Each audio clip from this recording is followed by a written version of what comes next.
Pathian lo pinagiging thumbay chan na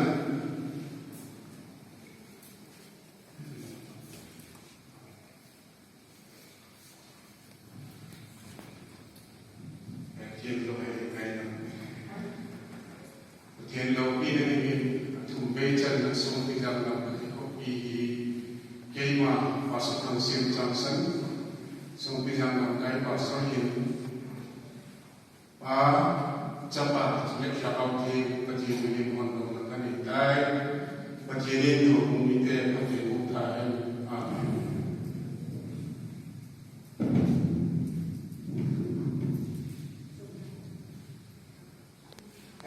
Bingsi utai tahu ini kerja hak semua berjaya bandoi dan mengisi dengan Ina mana mai ho kan na koi na sa nam te mai ho sa ngai apa lagi si kopi naik di tahun 19 Desember lah apa program padahin di hal lain pada tahun 20 sukses alo ya terus kita mimpi yang kita lo apa salah isi Jason pakai ilmu sen tahu sangin vaksin ini sen tahu kan pakai ini kan tahu apa sih vaksin alo iman nanti mah sen tahu kita bersama itu vaksin ini sen tahu apa aja kita kamu ini mai mặt tại vậy diaจะเป็นสิ่งที่กังลับแต่กับตัวมันเสียวอะไรนั่นกังลับแต่ที่หัวเต่ากายเสียจะกังลับแต่กับตัว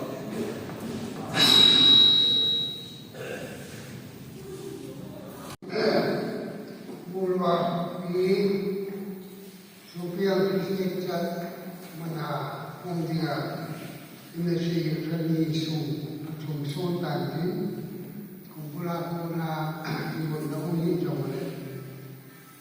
ประเทศนี้พัฒนามุสาวาตุลาภานาครับชมเพียงลำไก่ก็ปีถูกจันนามันก็ส่งมาจากที่พิสตามมันจะบอลจังที่ไปกันอยู่ที่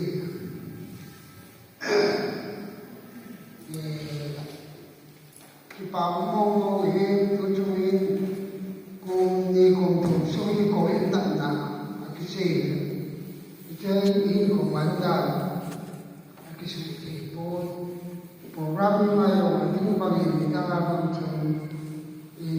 น้ำมันเสียข้าวละที่คงพัฒนาบุราณะที่ที่ผ่านการเรียกว่าSupaya hubungan dengan ibu, sehingga COVID-19 maksudnya pun macam kita ada cahaya event kita tengah ada hoda, jadi kalau ini supaya ini aku hendak ingat yang kopi lah ini boleh doประเทศนี้จนปีที่โตแล้วเขาหน้าไม่เปลี่ยนบ่อยปีดอกปีได้จะไม่ใช่เลยอากินี้ก็บอกฉันก็มองที่ว่าที่ช่วยพูดไม่ตั้งใจอันนี้เนี่ยมาดูโจสาวว่ามีอย่างใครที่ว่ามีพร้อมจะผมพี่เล่นนะก็ขอเจอเลยTerima kasih yang tinggi pun ini kan tak boleh macam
semen sota detail report kila kosong yo iketo te win amawang iti report na kuna i pat vet i report ni la chin cha la iti report ko ni ai bola iti sekam kai secretary chairman ko in obi ho in kibe tuwa iti tung suza hi sinop KCC sinop asam copy til kam kai in report ki pot kin si i isi chin nu sit te iti kam kai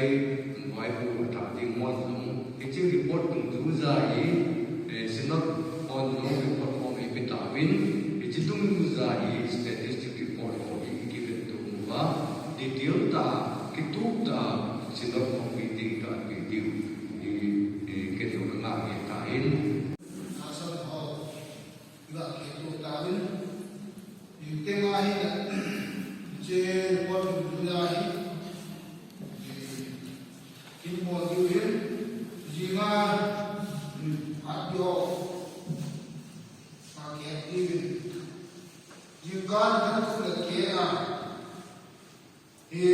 session pati